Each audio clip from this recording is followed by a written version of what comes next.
ومنهم من يستمع إليك حتى إذا خرجوا من عندك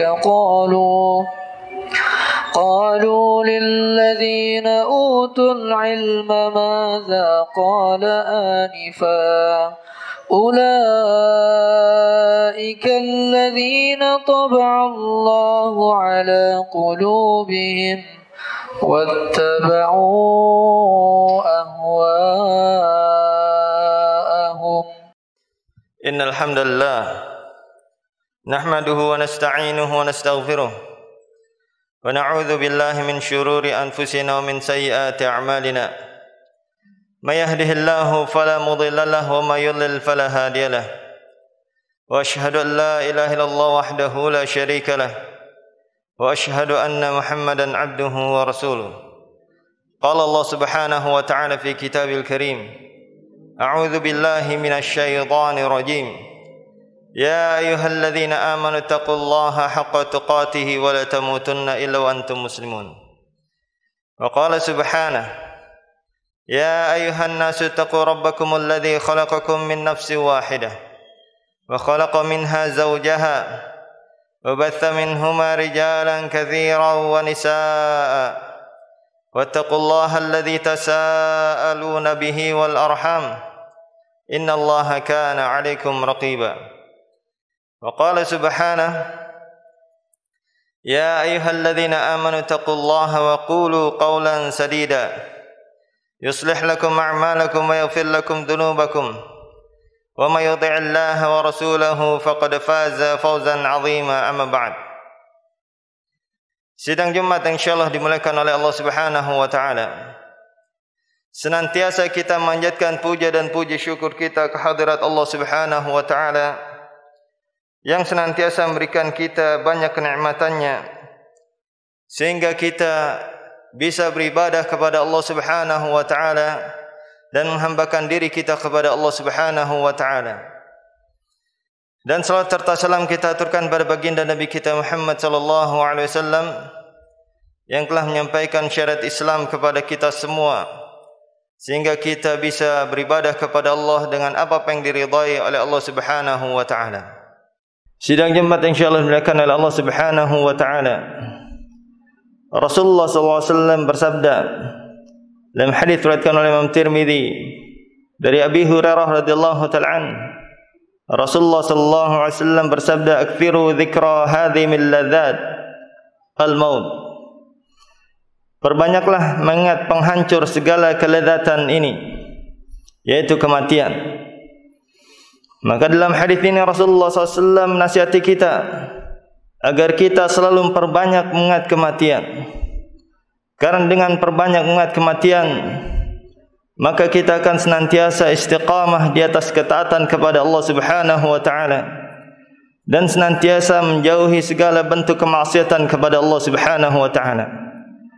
Karena kita ingin ketika kematian menjemput kita dalam keadaan kita mengerjakan ketaatan kepada Allah Subhanahu wa taala dan kita tidak bermaksiat kepada Allah Subhanahu wa taala. Dan kematian pasti akan mendatangi kita cepat ataupun lambat. Dan apabila waktu kematian tersebut telah datang kepada kita, maka kita tidak bisa menangguhkannya sedikit pun dan kita tidak bisa menghindarinya. Sebagaimana Allah Ta'ala tegaskan surat Al-A'raf ayat ke-34 di mana Allah Ta'ala mengatakan walikulli ummatin ajal fa idza jaa ajaluha la yastakhiruna sa'atan wa la yastaqdimun. Dan bagi setiap umat ada waktu kematiannya. Dan apabila telah datang waktu kematian tersebut, maka tidak bisa ditangguhkan atau dimajukan sedikit pun. Maka apabila kematian datang pada kita, kita tidak bisa menangguhkannya sedikit pun. Dan kita juga tidak akan bisa menghindarinya. Walaupun kita dalam keadaan sehat walafiat, dalam keadaan segar bugar, bahkan dalam keadaan puncak kekuatan, kesehatan, bahkan apabila kita dalam puncak kekayaan, ataukah kita dalam perlindungan yang amat kokoh sekalipun, maka apabila kematian datang pada kita, pasti dia akan mendatangi kita dan kita tidak akan pernah bisa lari darinya. Sebagaimana Allah Ta'ala tegaskan dalam surat An-Nisa ayat 78, di mana Allah Ta'ala mengatakan, "Aynama takunu yudrikumul maut walau kuntum fi burujin musyayyadah." Di mana saja kalian berada, maka kematian pasti akan mendatangi kalian, walaupun kalian berada di dalam benteng amat kokoh sekalipun. Maka jangan kita tertipu dengan kesehatan kita, kekayaan kita, kekuasaan kita, karena itu semua tidak bisa menghindari kita dari kematian. Walaupun kita dalam keadaan puncak kesehatan sekalipun, apabila telah datang waktu kematian tersebut, pasti dia akan menjemput kita cepat atau lambat. Siap atau tidak siap, maka kematian tersebut akan mendatangi kita dimanapun kita berada. Oleh karena itu, persiapkanlah diri kita untuk menghadapi kematian tersebut, dan jadikanlah kehidupan ini sebagai ladang amal pahala kita, mencari pahala dan beribadah kepada Allah Subhanahu wa taala, agar kita memiliki bekal untuk bertemu dengan Allah Subhanahu wa taala. Dan Rasulullah SAW menasihati kita agar kita di dunia ini seperti seorang pengembara yang kita berteduh di bawah pohon sejenak kemudian kita pergi meninggalkannya. Sebagaimana yang Rasulullah SAW sabdakan dalam hadis riwayatkan oleh Imam Al-Bukhari dari Ibnu Umar radhiyallahu ta'ala, di mana kata Ibnu Umar, Rasulullah SAW akhadha bimankibi Rasulullah SAW faqala kun fid dunya kannaka gharibun aw 'abiru sabilin. Kata Ibnu Umar, Rasulullah SAW bersabda, dan beliau memegang pundakku, jadilah kamu di dunia ini seperti seorang pengembara atau orang yang asing yang sedang dalam perjalanan. Dan Rasulullah SAW suatu saat diriwayatkan oleh Al-Imam Tirmidzi dari Ibnu Mas'ud radhiyallahu ta'ala bahwasanya Rasulullah SAW pernah suatu hari tertidur. Nama Rasulullah SAW faqama waqad athara fi jambi, nama ala hasir. Rasulullah pernah tidur di tikar sampai berbekas tikar beliau di pinggang beliau. Kemudian kata Ibnu Mas'ud, "Ya Rasulullah, wa takhatna laqaitaan." Ya Rasulullah, bagaimana kalau kami datangkan untuk engkau kasur yang empuk? Maka kata Rasulullah SAW, "Mali walidunya, ma ana fid dunya illa karakibin istadalla tahta syajarati thumma raha wa tarakaha." Untuk apa dunia ini bagiku? Aku di dunia seperti salah seorang pengembara yang berteduh di bawah pohon sejenak kemudian pergi meninggalkannya. Maka inilah hakikat dunia kita. Bahwasanya kita di dunia ini hanya seperti seorang pengembara yang kita berteduh di bawah pohon sejenak kemudian kita pergi meninggalkannya. Dan apabila kita dalam suatu perjalanan kemudian kita singgah di suatu tempat, apakah kita akan menghabiskan umur kita, tenaga kita, pikiran kita di tempat persinggahan tersebut? Tentu jawabannya tidak. Kita hanya mencari bekal agar kita bisa melanjutkan perjalanan kita, yaitu menuju negeri akhirat. Maka begitulah dunia ini, di mana Rasulullah SAW bisa saja beliau mencari kekayaan sebanyak-banyaknya, padahal beliau ketika itu pimpinan umat. Tapi bahkan dalam hadis ini diriwayatkan beliau tidurnya di tikar dan sampai berbekas tikar beliau di pinggang beliau. Artinya bukan berarti kita tidak boleh mencari harta, akan tapi hendaklah kita berusaha memperhatikan di dalam cari harta, hendaklah kita mencari harta yang halal. Jangan sampai kita menukar akhirat kita demi dunia yang kecil ini, demi dunia yang sementara ini saja. Jangan sampai kita melakukan korupsi atau mengambil harta orang lain atau menzalimi orang lain demi kehidupan dunia yang hanya sebentar, yang hanya sesaat, dan dunia yang sangat kecil sekali apabila dibandingkan dengan kenikmatan akhirat, di mana Rasulullah SAW membandingkan dunia dengan akhirat seperti setetes air di ujung jaring dicelupkan ke lautan yang luas. Dalam hadis riwayatkan oleh Muslim dari Musarrid bin Shaddad radhiyallahu ta'ala, di mana Rasulullah SAW bersabda, "Mad dunya fil akhirah illa mithlu ma yaj'al ahadukum usba' fil yammi falyanzur bima yarji'." Tidaklah dunia apabila dibandingkan dengan akhirat kecuali seperti salah seorang di antara kalian mencelupkan jarinya ke lautan, maka lihat itulah yang dia dapat. Maka dunia beserta dengan segala isinya dan kemewahannya apabila dibandingkan dengan akhirat, dengan surga Allah Subhanahu wa taala, hanyalah satu tetes air di ujung jari yang dicelupkan ke lautan yang luas, dan lautan luas itu adalah akhiratnya. Maka sungguh merugi bagi orang yang hanya mengejar dunia dan meninggalkan akhiratnya, karena dia hanya mengejar sesuatu yang sangat sedikit yang tidak ada artinya sama sekali bila dibandingkan dengan akhirat, dengan surga Allah Subhanahu wa taala.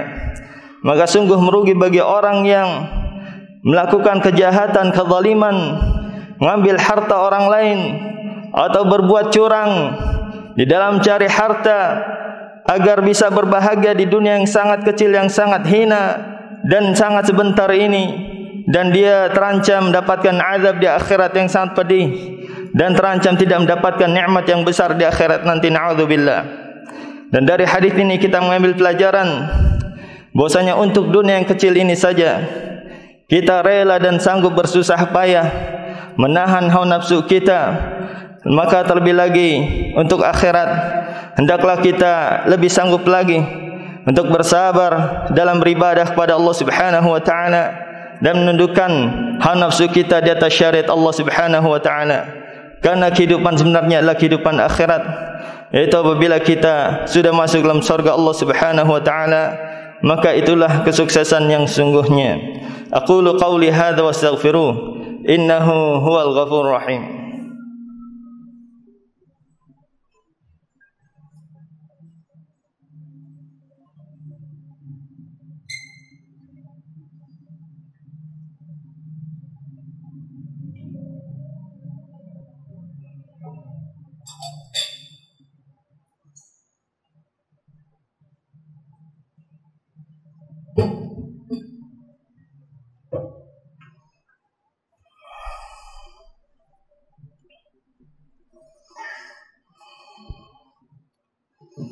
Alhamdulillahilladzi arsala rasulahu bil huda wa dinil haqqi liyudhhirahu 'ala dini kullihi walau karihal musyrikun. Amma ba'd.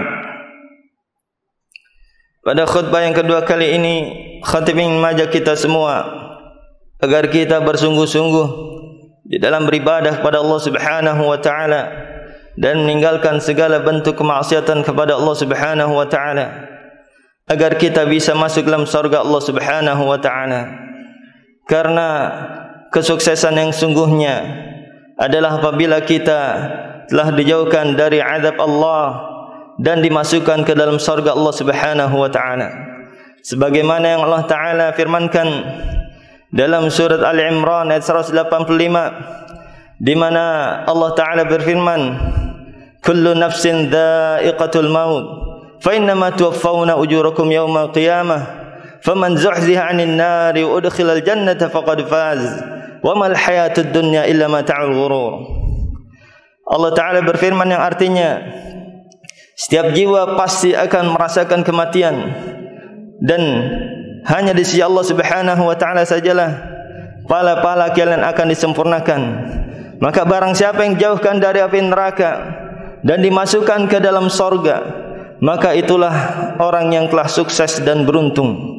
Dan tidaklah kehidupan dunia ini kecuali kesenangan yang menipu. Maka kesuksesan yang sungguhnya adalah apabila kita telah masuk dalam surga Allah Subhanahu wa taala. Ada sebuah hadis yang perlu untuk selalu kita ingat, di mana Rasulullah SAW bersabda dalam hadis riwayatkan oleh Imam Muslim dari Anas bin Malik radhiyallahu taala an. Rasulullah bersabda, "Yu'ta bi anna ahli dunya min ahli nar, fa isbaghi fan nar sabghatan faqila lahu hal ra'aita khan qad hal wajadta khan qad qala la wallahi ya rab." Didatangkan orang paling kaya, paling merasakan semua kenikmatan dunia, tapi dia termasuk dari ahli nar, dan dicelupkan ke neraka sekali celupan saja, dan ditanya kepadanya, "Apakah engkau merasakan kenikmatan wahai fulan?" Dia menjawab, "Demi Allah saya tidak merasakan kenikmatan sedikit pun." Padahal orang ini disebutkan adalah bi an'am ahli dunia, orang paling merasakan semua kenikmatan dunia. Dari zaman Nabi Adam sampai hari kiamat, dia orang paling kaya dan paling merasakan semua kenikmatan dunia.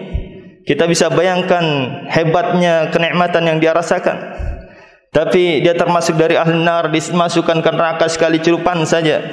Kemudian diangkat lagi. Kemudian ditanya kepadanya, apakah engkau merasakan kenikmatan? Maka dia menjawab, demi Allah saya tidak merasakan kenikmatan sedikit pun.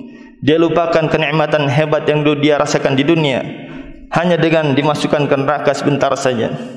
Maka jangan sampai kita menjadi orang menyesal, orang yang hanya mendapatkan kebahagiaan dunia tapi tidak mendapatkan kebahagiaan di akhirat.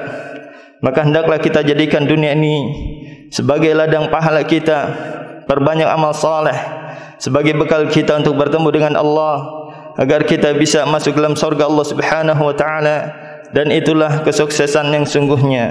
Semoga Allah Subhanahu wa taala senantiasa memberikan kita taufik dan hidayahnya, agar kita bisa senantiasa menyempurnakan ibadah dan ketaatan kita kepada Allah sampai akhir hayat kita.